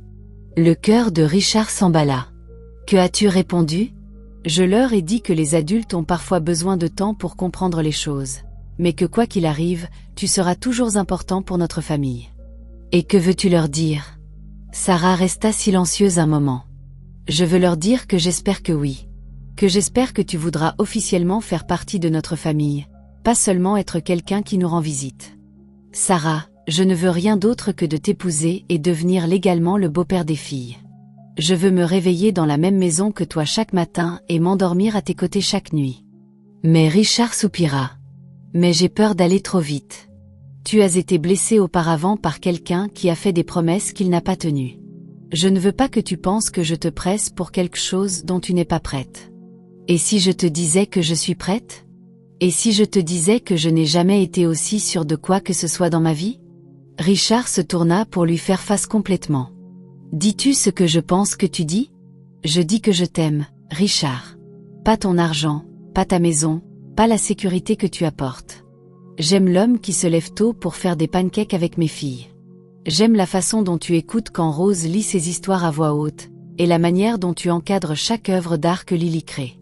J'aime ta patience, ta gentillesse, la façon dont tu me fais me sentir belle, intelligente et digne d'être aimée. Sarah, je n'ai pas fini. J'aime que tu te souviennes de ce que c'est de lutter, que tu n'aies pas oublié d'où tu viens. J'aime que tu veuilles aider les gens, pas seulement gagner de l'argent. Et j'aime que tu aimes mes filles comme si elles étaient les tiennes. Richard sentit les larmes monter à ses yeux. Elles le sont, à tous les égards qui comptent. Alors, demande-moi. Demande-moi quoi ? Demande-moi. La question que je vois dans tes yeux. Chaque fois que tu me regardes. Richard se leva, attirant Sarah avec lui. Il plongea son regard dans le sien, voyant tout son avenir là-dedans. Sarah Chin, veux-tu m'épouser ? Veux-tu me laisser être ton mari et le père des filles ? Veux-tu construire une vraie famille avec moi ? Oui, murmura Sarah, les larmes coulant sur ses joues. Oui à tout cela. Quand Richard l'embrassa, il eut l'impression que chaque rêve qu'il n'avait jamais osé avoir se réalisait. Le lendemain matin au petit déjeuner, les jumelles remarquèrent immédiatement quelque chose de différent. Rose et Lily échangèrent des regards à travers la table, communiquant de cette manière silencieuse propre aux jumeaux. « Vous avez l'air heureux », observa Rose, étudiant leur visage avec attention. « Nous avons quelque chose à vous dire, les filles », dit Sarah en prenant la main de Richard. « Vous allez vous marier ? » demanda Lily avec excitation. Sarah et Richard se regardèrent, surpris. « Comment l'as-tu su ? » Parce que Richard te regarde comme le prince Eric regarde Ariel dans La Petite Sirène, expliqua Lily sérieusement. Et tu souris comme quand on t'apporte des fleurs. Et parce que vous vous tenez la main différemment, ajouta Rose. Comme si vous n'alliez pas lâcher. Alors, oui, dit Richard en souriant de leur perspicacité. Nous allons nous marier. Si ça vous va. Les deux filles éclatèrent de joie et coururent autour de la table pour les enlacer. Ça veut dire que tu vivras avec nous tout le temps maintenant ? demanda Lily, sautillant sur place. Ça veut dire qu'on vivra tous ensemble. Comme une vraie famille, confirma Sarah. Est-ce qu'on peut t'appeler papa ? demanda Rose à Richard timidement. La gorge de Richard se serra d'émotion. Je serais honorée si vous m'appeliez papa. Est-ce qu'on peut faire une fête de mariage? Voulut savoir Lily. Est-ce qu'on peut inviter Madame Rodriguez? Ajouta Rose. Est-ce qu'on peut avoir un chien, maintenant qu'on est une vraie famille? Continua Lily. Une chose à la fois, rit Sarah. Mais Richard prenait déjà des notes mentales. Madame Rodriguez serait définitivement invitée, et peut-être était-il temps de visiter le refuge pour animaux. Cet après-midi-là, pendant que les filles étaient à l'école, Richard et Sarah se promenèrent dans le manoir, discutant de leurs futurs arrangements de vie. Je veux que cette maison devienne un vrai foyer, dit Richard alors qu'il se tenait dans le grand hall d'entrée. Que changerais-tu? Tout, répondit Sarah immédiatement, puis elle rougit. Désolée, ça semblait dur. Non, dis-moi. Je veux savoir. Sarah regarda autour d'elle l'espace élégant mais froid. C'est magnifique, mais ça ne ressemble pas à un endroit où vivent des enfants, où une famille rit, fait du désordre et existe simplement. Alors, faisons-en un endroit comme ça. On le rend adapté aux enfants, on le réchauffe, on le remplit des sons de la vie familiale. Tu veux vraiment ça? Tout le bruit et le chaos qui viennent avec les enfants? Sarah, j'ai passé des années dans cette maison belle, calme et vide. J'ai hâte qu'elle soit pleine de bruit, de chaos et de vie. Ils passèrent les heures suivantes à parcourir chaque pièce, Sarah proposant des changements pour rendre l'espace plus convivial pour une famille. Un coin lecture dans la bibliothèque pour Rose. Un atelier d'art dans la pièce ensoleillée à l'étage pour Lily. Une salle familiale avec des meubles confortables où ils pourraient regarder des films ensemble. Ça va coûter cher, fit remarquer Sarah alors que leur liste s'allongeait. Ça va être parfait, corrigea Richard. Sarah, j'ai plus d'argent que je ne pourrais en dépenser en 10 vies. Laisse-moi en dépenser une partie pour rendre notre famille heureuse. Notre famille, répéta Sarah en souriant. J'aime le son de ça. Ce soir-là, alors qu'ils annonçaient aux filles les plans pour rénover le manoir, Richard réalisa que sa définition de la richesse avait complètement changé. Il y a 6 mois, il mesurait sa valeur en prix des actions et en marge de profit. Maintenant, il la mesurait en histoire du soir et en conversation au petit déjeuner, en projets d'art sur le frigo et en livres de bibliothèque éparpillés sur les tables basses. Tu sais quelle est la meilleure partie de tout ça? Demanda Sarah alors qu'ils étaient assis sur la terrasse du cottage, regardant les filles jouer dans le jardin. Quoi? On a la chance de le faire correctement cette fois, tous les deux. Tu as la famille que tu as toujours voulu, et moi, je construis une vie avec quelqu'un qui m'aime vraiment, moi et mes enfants. Nos enfants, corrigea doucement Richard. Nos enfants, acquiesça Sarah, et le mot « notre » n'avait jamais sonné aussi beau. Richard aurait dû savoir qu'un bonheur comme le leur ne passerait pas inaperçu ou sans défi. Le premier signe de trouble apparut lors d'une réunion du conseil d'administration en janvier, lorsque son partenaire commercial, Tom, le prit à part après. « Richard, il faut qu'on parle, » dit Tom, l'air sérieux. « Qu'est-ce qui ne va pas? Des rumeurs circulent sur ta vie personnelle. Les gens disent que tu es impliqué avec ton personnel domestique. » Richard sentit sa mâchoire se crisper. « Ma vie personnelle ne regarde pas le conseil. Ça l'est quand ça affecte la réputation de l'entreprise. Tu es le visage de cette corporation, Richard. Ton image compte pour nos investisseurs. Que disent-ils exactement? » Tom sembla mal à l'aise. Que tu as une relation inappropriée avec ta femme de ménage. Que tu l'installes dans le luxe pendant qu'elle te sert. C'est dégoûtant. Sarah n'est pas ma femme de ménage. Elle est ma gestionnaire de maison. Et notre relation est tout à fait appropriée. Nous sommes fiancés. Mariés? Les sourcils de Tom s'arquèrent. Richard, tu ne peux pas être sérieux. Je n'ai jamais été aussi sérieux de ma vie. Réfléchis à ce que tu fais.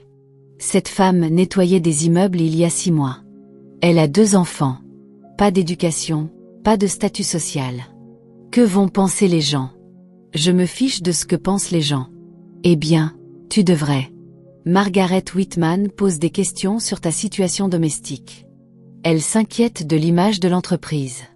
Margaret Whitman était la présidente de leur conseil d'administration, une femme redoutable dans la septantaine qui contrôlait une part importante de leurs actions. Qu'elle pose des questions signifiait de gros ennuis. Quel genre de questions? Elle veut te rencontrer aujourd'hui. 14 heures. Richard passa l'heure suivante à arpenter son bureau, la colère montant à chaque pas.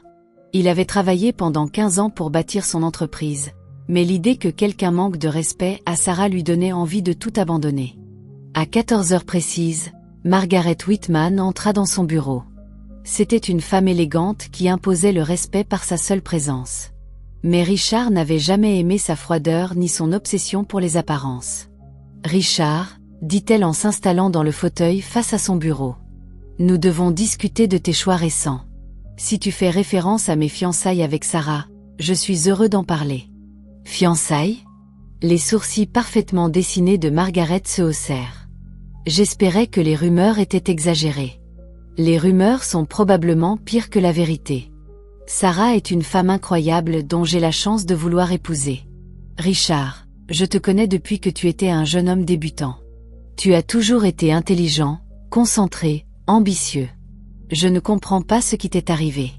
Ce qui m'est arrivé, c'est que je suis tombé amoureux de votre femme de ménage, d'une femme qui gère mon personnel domestique, qui a élevé 2 filles brillantes en tant que mère célibataire, qui a survécu à tout perdre et a reconstruit une nouvelle vie par son travail acharné et sa détermination. » Margaret se pencha en avant. « Permets-moi d'être franche.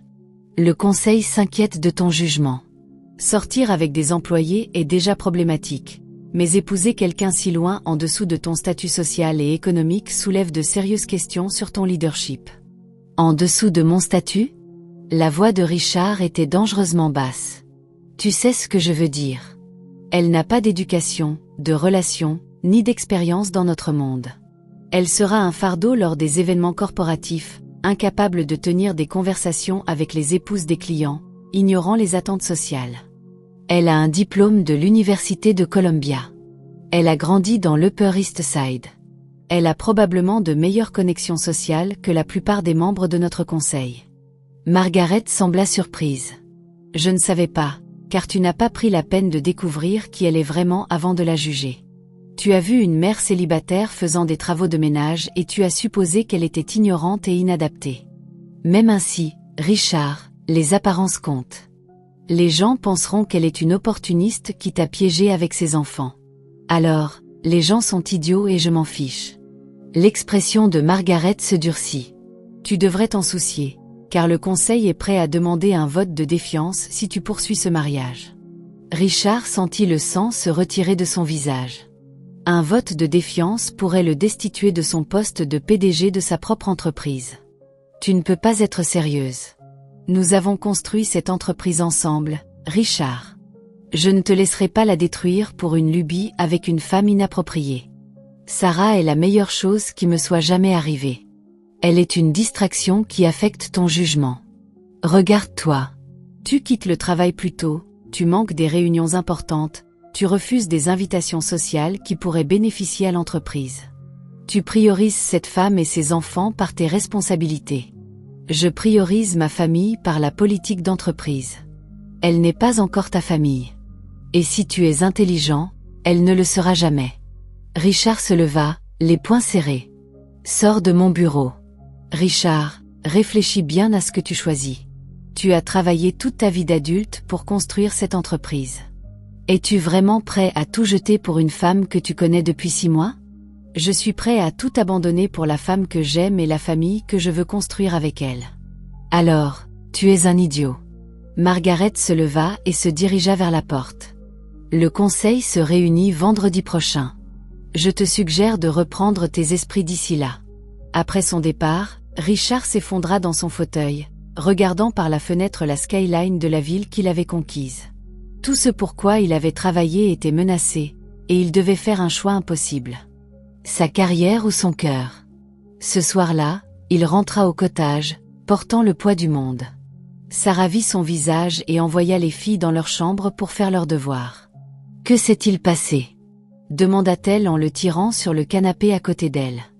Richard lui raconta tout, les rumeurs, la réunion du conseil, l'ultimatum de Margaret. À chaque mot, il voyait le visage de Sarah devenir plus pâle. « Ils pensent que je suis une opportuniste, » dit-elle doucement quand il eut fini. « Ils ne te connaissent pas. Une fois qu'ils te rencontreront, une fois qu'ils verront à quel point tu es incroyable, Richard. » Sarah se tourna pour lui faire face complètement. Peut-être qu'ils ont raison. Quoi? Peut-être que je ne suis pas bonne pour toi. Peut-être que tu sacrifies trop. Ne dis pas ça. N'y pense même pas. Tu as construit un empire. Tu as réalisé tous tes rêves. Je ne peux pas être la raison pour laquelle tu perds tout. Sarah, sans toi et les filles, rien de tout ça n'a de sens. Ça représente le travail de ta vie. Ça représente ton héritage. Ça représente la sécurité financière pour notre avenir ensemble. Nous n'avons pas besoin de leur argent. J'ai assez économisé pour prendre soin de nous pour toujours. Mais as-tu assez pour être heureux en regardant tout ce que tu as construit s'écrouler? As-tu assez pour ne pas me reprocher un jour de t'avoir coûté ton entreprise? Richard l'attira dans ses bras, sentant son tremblement contre lui. Je ne pourrai jamais te reprocher quoi que ce soit. Je t'aime. Je t'aime aussi. C'est pourquoi je ne peux pas te laisser détruire ta vie pour moi. Tu ne détruis pas ma vie. Tu la sauves. Sarah resta silencieuse, et quand elle parla enfin, sa voix était à peine un murmure. Et si on attendait? Et si on reportait le mariage jusqu'à ce que tu règles les choses avec le conseil? Sarah, non. Juste jusqu'à ce que tu trouves un moyen de leur faire comprendre ou jusqu'à ce que tu décides ce qui est vraiment le plus important pour toi. Je sais déjà ce qui est le plus important pour moi. Toi. Les filles. Notre famille. Alors, prouve-le, dit Sarah en le regardant dans les yeux. Choisis-nous en sachant ce que ça pourrait coûter. Choisis-nous quand même. Richard la serra contre lui, sachant que le plus grand test de sa vie venait de commencer. La semaine précédant la réunion du conseil fut la plus longue de la vie de Richard. Il passait ses journées à essayer de trouver un moyen de sauver à la fois son entreprise et sa relation, et ses nuits éveillées à se demander s'il faisait le bon choix.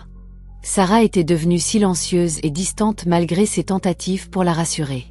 Elle suivait la routine quotidienne, mais il voyait l'inquiétude dans ses yeux et la façon dont elle se surprenait parfois à le fixer comme si elle voulait mémoriser son visage. « Maman est triste », observa Lily mercredi matin alors que Richard l'aidait avec ses devoirs de maths. « Pourquoi penses-tu qu'elle est triste?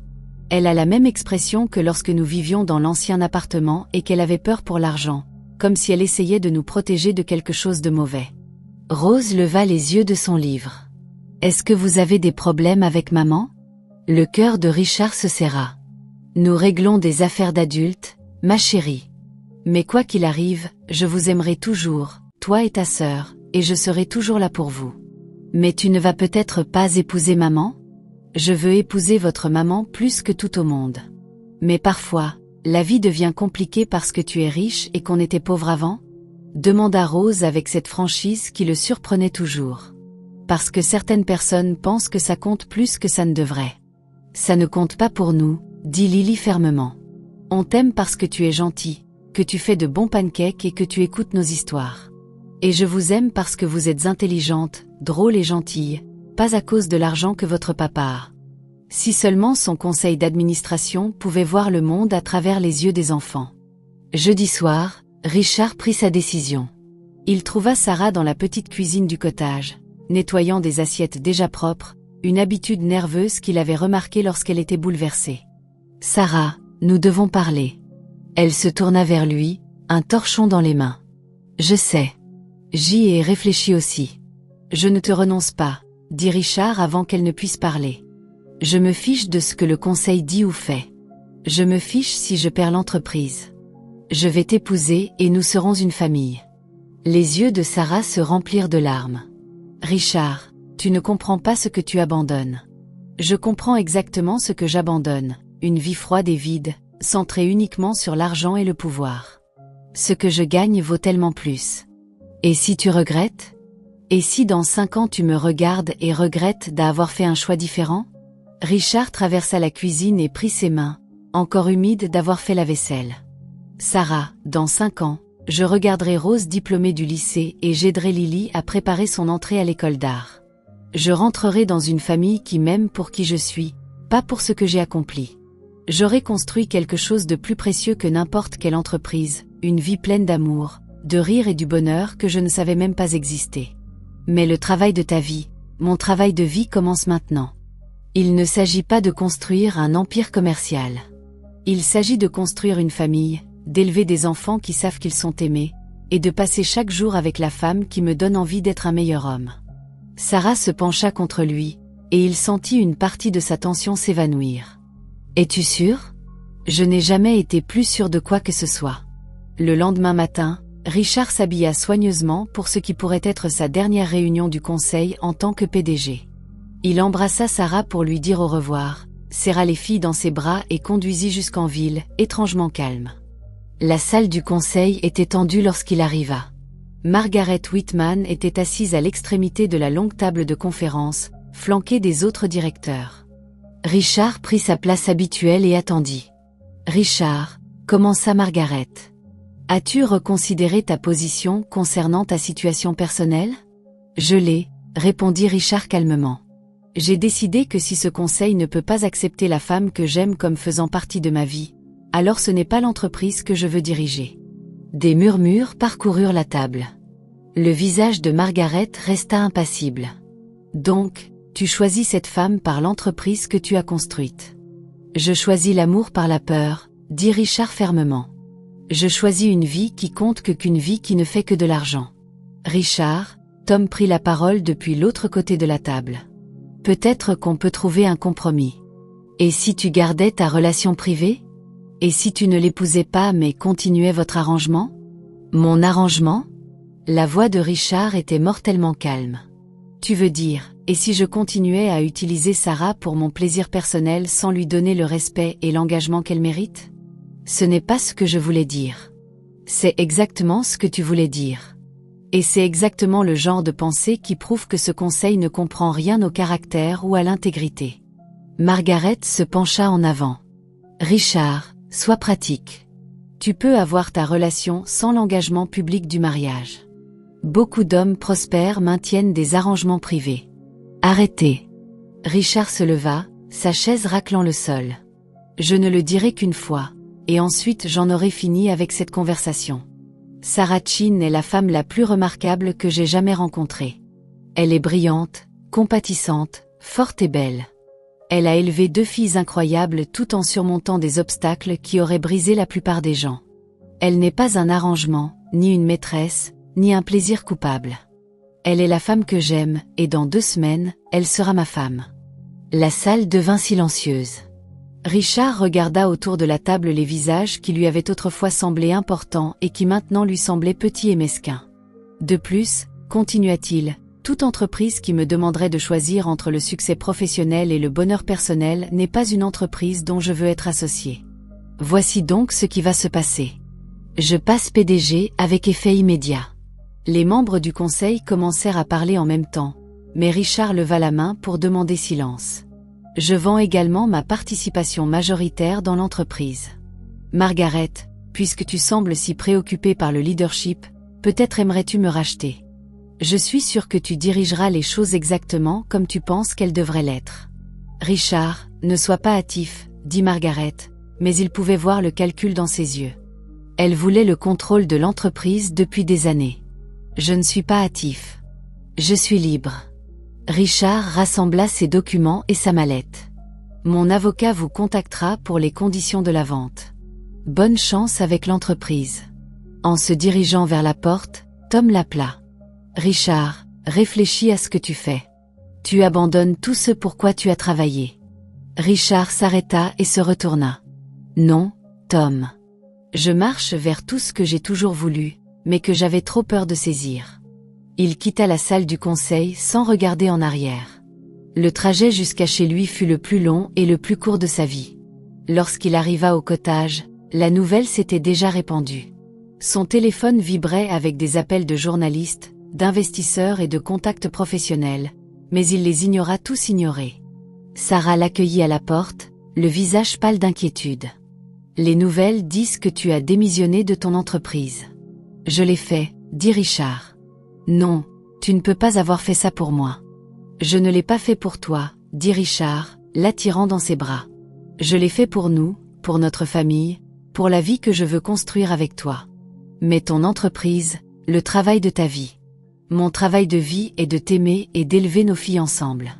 Tout le reste n'est que détail. » Les jumelles apparurent dans l'embrasure de la porte, ayant entendu depuis leur table de devoir. « Ça veut dire que tu n'es plus riche ?» demanda Lily avec inquiétude. « Je suis toujours riche, ma chérie. Juste un peu moins qu'il ne l'était ce matin. »« Mais tu vas toujours épouser maman ?» voulut savoir Rose. « Oui, si elle veut encore de moi après que j'ai quitté mon travail, » dit Richard en regardant Sarah. Les yeux de Sarah étaient brillants de larmes, mais elle souriait. « Je t'aurais même si tu étais fauchée et vivais dans une boîte en carton. »« Eh bien, ça n'en arrivera pas là. J'ai fait de bons investissements au fil des années. »« Es-tu sûre de ça ?» demanda Sarah doucement. « Es-tu sûre que tu ne le regretteras pas ?» Richard regarda autour de la petite maison qui était devenue plus un foyer pour lui que son manoir ne l'avait jamais été. Il vit les livres de bibliothèque de Rose éparpillés sur la table basse, le dernier projet d'art de Lily séchant sur le comptoir de la cuisine, et les lunettes de lecture de Sarah pliées sur un classeur de gestion domestique. Il entendait les sons d'une vraie famille, normale, désordonnée, une vie aimante. « Sarah, il y a 6 mois, j'avais tout ce que je pensais vouloir et rien qui ne comptait vraiment. Aujourd'hui, j'ai tout ce qui compte vraiment. Comment pourrais-je regretter ça ? Parce que tu as travaillé si dur pour cette entreprise. J'ai travaillé fort pour la sécurité financière et je l'ai. J'ai travaillé fort pour le succès et je l'ai aussi. Juste pas celui que j'attendais. J'ai travaillé fort everybody. J'ai travaillé dur pour prouver que j'avais de la valeur. Et il s'avère que j'en ai, mais pas à cause de l'argent ou du pouvoir. J'ai de la valeur parce qu'une femme belle et incroyable m'aime et que 2 petites filles extraordinaires veulent que je sois leur papa. » Sarah se jeta à son cou. « Je t'aime tellement. Je t'aime aussi. Vous tous. » Câlin de groupe, annonça Lily, et soudain, Richard se retrouva entouré de toute sa famille, les serrant fort et se sentant plus riche qu'il ne l'avait jamais été dans sa vie. Ce soir-là, alors qu'ils étaient assis ensemble à planifier leur mariage, le téléphone de Richard sonna. C'était Margaret Whitman. « Richard, j'ai réfléchi à notre conversation aujourd'hui. Et le conseil à reconsidérer. Nous aimerions que tu reviennes comme PDG. Tu peux épouser qui tu veux. Nous n'interférerons pas dans ta vie personnelle. » Richard regarda Sarah, qui aidait Rose avec un projet scolaire, pendant que Lily colorait à la table de la cuisine. C'était sa vie maintenant. Aide aux devoirs et projet d'art et histoire du coucher. Merci pour l'offre, Margaret, mais ça ne m'intéresse pas. J'ai trouvé quelque chose de mieux que d'être PDG.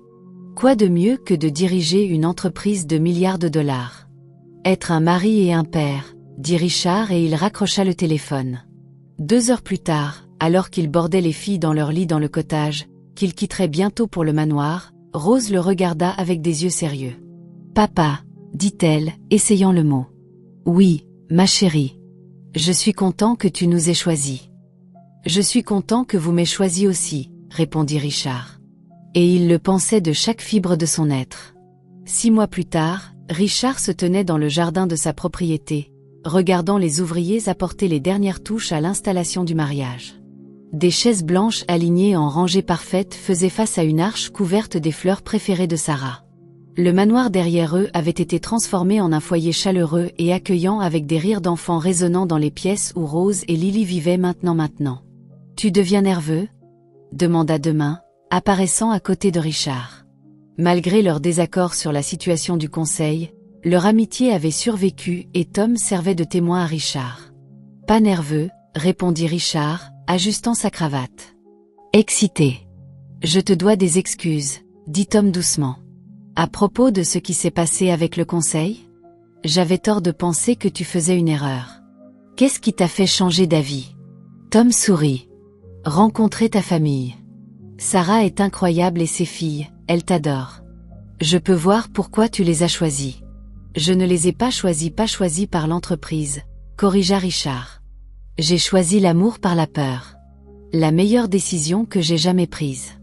La vérité était que la vie après avoir quitté son poste de PDG avait été encore meilleure que Richard l'avait imaginé. Il avait lancé une entreprise de conseil qui lui permettait de travailler de chez lui la plupart des jours, lui donnant du temps pour être présent aux pièces de théâtre de l'école, aux matchs de soccer et aux expositions d'art. Ses investissements continuaient de croître, assurant la sécurité financière de sa famille pour les générations. Mais le plus important, il se réveillait chaque matin excité par la journée à venir. Placez-vous tous, cria LNS, qui s'était porté volontaire pour coordonner le mariage avec ses tâches de cuisine. Richard prit sa position devant l'autel, regardant la petite foule d'invités. Madame Rodriguez était assise au premier rang, venue de la ville pour l'occasion. Plusieurs anciens amis de Richard étaient là, ainsi que d'anciennes collègues de Sarah, devenues de vrais amis au fil des années. Mais les invitées les plus importantes faisaient déjà partie de la cérémonie. Rose et Lily se tenaient à côté de l'autel en tant que demoiselles d'honneur, portant des robes lavande assorties et des sourires excités identiques. La musique commença et le souffle de Richard s'arrêta lorsque Sarah apparut au bout du chemin du jardin. Elle portait une robe blanche simple qui la faisait ressembler à un ange, ses cheveux noirs tombant sur ses épaules. Mais c'était son expression qui faisait battre le cœur de Richard. Une joie pure, un amour pur, et la confiance d'une femme qui savait qu'elle était exactement là où elle devait être. En s'approchant de lui, Richard pensa au chemin qui les avait menés à ce moment. Depuis cette nuit, il y a 6 mois, où il avait trouvé 2 petites filles nettoyant le sol de son bureau jusqu'à ce jour parfait où il devenait une famille légale. Chaque défi, chaque décision difficile, chaque moment de doute les avait conduits ici. « Salut », murmura Sarah en l'atteignant, ses yeux scintillant de larmes de bonheur. « Salut », murmura-t-il murmuré en retour, prenant ses mains dans les siennes. La cérémonie était simple et sincère. Ils avaient écrit leurs propres vœux, des promesses qui parlaient d'amour, d'engagement et de la famille qu'ils créaient ensemble. « Sarah », dit Richard quand son tour vint, « il y a 6 mois, je pensais avoir tout ce que je voulais. Je pensais que le succès signifiait avoir le plus d'argent, la plus grande entreprise, le plus de pouvoir. Puis je t'ai rencontré et j'ai réalisé que je mesurais toutes les mauvaises choses. Tu m'as appris que le vrai succès se mesure en histoire du coucher et en conversation au petit déjeuner, en projets d'art sur le frigo et en livres de bibliothèque dispersés sur les tables basses. Tu m'as appris que l'amour n'est pas quelque chose qu'on case dans son emploi du temps. C'est quelque chose autour de quoi on construit son emploi du temps. » Sarah essuya ses larmes. En continuant, « Je te promets de t'aimer non seulement dans les bons moments, mais surtout dans les moments difficiles. Je promets d'être le père que Rose et Lily méritent et le mari dont tu as toujours rêvé. Je promets de choisir notre famille chaque jour, dans chaque décision, pour le reste de ma vie. » Quand Sarah prononça ses vœux, sa voix était forte et claire. « Richard, quand nous nous sommes rencontrés, j'avais peur de faire confiance à mon cœur. J'avais été blessée avant par quelqu'un qui faisait des promesses qu'il ne pouvait pas tenir. Mais tu m'as montré que le véritable amour ne se résume pas à grands gestes ou à des circonstances parfaites. L'amour véritable, c'est être là tous les jours, se choisir encore et encore. À construire quelque chose de beau ensemble, même quand c'est difficile. » Elle fit une pause, regardant Rose et Lily avant de continuer. « Tu n'es pas seulement tombé amoureux de moi. Tu es tombé amoureux de mes filles et elles sont tombées amoureuses de toi. Tu es devenu notre famille. Non pas parce que tu devais le faire, parce que tu le voulais. C'est le genre d'amour pour lequel il vaut la peine d'attêter attendre. Qu'il faut se battre pour, qu'il vaut la peine de croire. » Lorsque le pasteur les déclara mari et femme, Richard embrassa Sarah avec tout l'amour et la gratitude dans son cœur. La petite foule éclata en acclamations, mais les voix les plus fortes étaient celles de Rose et Lily, qui sautaient de joie. « On est maintenant une vraie famille maintenant », annonça Lily à quiconque voulait l'entendre. « On l'a toujours été », corrigea Rose avec la sagesse de ses 9 ans. « Maintenant, c'est juste officiel. » La réception eut lieu sur la terrasse du manoir, avec des danses sous des guirlandes lumineuses et un dîner préparé par LNS avec l'aide de Madame Rodriguez. Richard se surprenait constamment par la joie sur les visages de tous, surtout celui de Sarah et des filles. « Papa », dit Rose, tirant sur sa manche, disant qu'il dansait avec Sarah. « Puis-je poser une question ? » « Bien sûr, ma chérie. Es-tu heureux ? Vraiment, vraiment heureux ?» Richard regarda autour de lui la scène autour de lui. Sarah riant en dansant avec sa sœur. Madame Rodriguez enseignant une danse traditionnelle à certains des invités. Tom et Hélène discutant de recettes près de la table des desserts. C'était sa vie maintenant. Ce chaos, cet amour, cette famille belle, imparfaite, merveilleuse. « Rose, dit-il ça, l'attendant dans la danse. Je suis plus heureux que je n'ai jamais imaginé possible. » Plus tard ce soir-là, après que les invités soient rentrés chez eux et que les filles se soient enfin endormies dans leur chambre dans le manoir, Richard et Sarah se tenaient sur le balcon de leur chambre, regardant sur la propriété qui était maintenant vraiment leur maison familiale. « Des regrets ?» demanda Sarah, s'appuyant contre sa poitrine. « Un seul ?» répondit Richard. Sarah se recula pour le regarder avec inquiétude. « Quoi ? Je regrette qu'il m'a pris tant de temps pour te trouver. » Sarah sourit et l'embrassa doucement. « Nous nous sommes trouvés au moment parfait. Plus tôt, et nous n'aurions peut-être pas été prêts. Plus tard, et nous aurions pu abandonner l'amour pour de bon. Penses-tu qu'on sera heureux ? Vraiment heureux à long terme ? Je pense qu'on sera réel, dit Sarah pensivement. Nous aurons des bons jours et des jours difficiles, des moments faciles et des moments difficiles, mais nous affronterons tout ensemble, en famille. C'est mieux que du bonheur, c'est durable. » Alors qu'il se préparait à se coucher dans la chambre qu'il partagerait désormais chaque nuit, Richard réfléchit à la façon dont sa vie avait complètement changé. Il avait abandonné une entreprise valant des milliards de dollars et gagné quelque chose d'infiniment plus précieux. Il avait échangé le pouvoir des affaires pour le pouvoir de faire sentir à sa famille aimée et en sécurité. Il avait troqué les réunions du conseil et les contrats commerciaux pour des concerts scolaires et des dîners familiaux. « Richard », dit Sarah s'addisant qu'ils éteignaient les lumières. « H.M. Merci. Merci ? Pourquoi ? Pour m'avoir vu. Pour nous avoir vus. Pour avoir choisi l'amour alors qu'il aurait été plus facile de choisir le succès. Sarah, tu es mon succès. Toi et les filles êtes la plus grande réussite de ma vie. » Le lendemain matin, Richard s'éveilla au son de voix dans le couloir devant leur chambre. « Devrait-on les réveiller ? Maman a dit de les laisser dormir tard parce que c'est leur premier jour d'être mariés. Mais j'ai fait un dessin de notre famille. Tu peux leur donner au petit déjeuner. » Richard sourit, reconnaissant la voix responsable de Rose et l'excité de Lily. C'était sa vie maintenant. Des enfants devant sa porte de chambre. Un petit déjeuner à attendre avec impatience. Des projets artistiques attendant d'être admirés. « Bonjour, Madame Williams », murmura ça à Sarah, qui commençait juste à s'éveiller. « Bonjour, Monsieur Williams », répondit-elle ça avec un sourire ensommeillé. Ils avaient décidé qu'elle prendrait son nom de famille, voulant que toute la famille le partage. « Prêt pour notre première journée en tant que famille mariée officiellement ? Prêt pour notre première journée pour toujours ? » corrigea Sarah. Alors qu'ils s'habillaient et se préparaient à rejoindre leur fille pour le petit déjeuner, Richard pensa à la conversation qu'il s'avait eue avec Margaret Whitman quelques jours plus tôt.